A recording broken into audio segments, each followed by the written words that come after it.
செய்தித்தாளில் படிக்கிற சில செய்திகள்லாம் பார்க்கும் பொழுது இவங்க ஏன் இப்படி ஒரு முட்டாள்தனமான காரியத்தை செஞ்சுட்டாங்க அப்படின்னு தோணும்.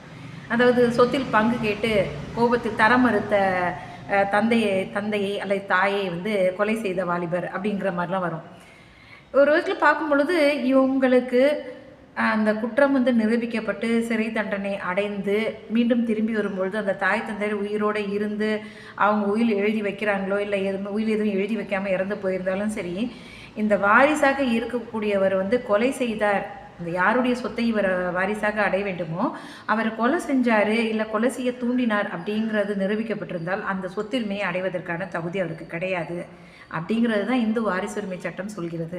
இது நிறைய பேருக்கு தெரியாதனால்தான் அந்த சில மணி நேரத்தில் ஏற்படக்கூடிய அந்த கோபத்தில் அந்த தவறை செய்துவிட்டு அந்த தப்பை செஞ்சுட்டு வாழ்நாள் முழுவதும் அந்த சொத்தை அடைவதற்கு உண்டான உரிமை கோருவதற்கு தகுதி இல்லாதவர்களாக ஆகிறாங்க.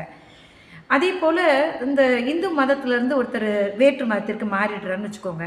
பிறப்பால் அவர் வந்து ஒரு உறவினருக்கு அவர் வாரிசாக அவங்களுக்கு எதுவும் குழந்தை இல்லை அப்படிங்கிறதுனால இவர் அந்த உறவினருக்கான வாரிசாக கருதப்பட வேண்டியவர் அப்படிங்கிற மாதிரி வரும் பொழுது இவர் மதம் மாறிட்டார் அப்படிங்கிற அடிப்படையிலேயே வாரிசு உரிமையை கோருவதற்கான தகுதி இல்லை அப்படின்னு சொல்ல முடியாது.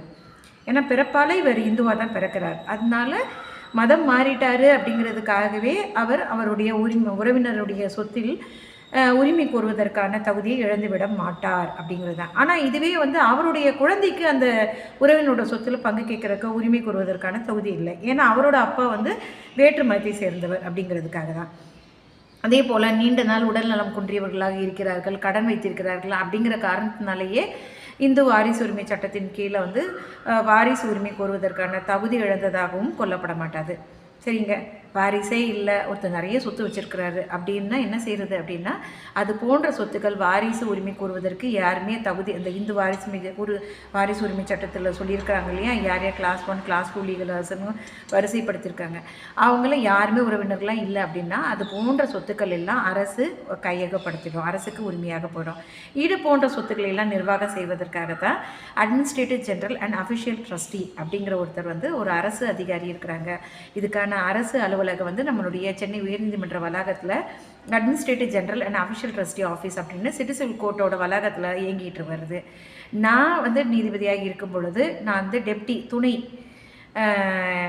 துணை deputy administrative general and official trustee அதுவாக நான் வந்து பணி செய்திருந்தேன்.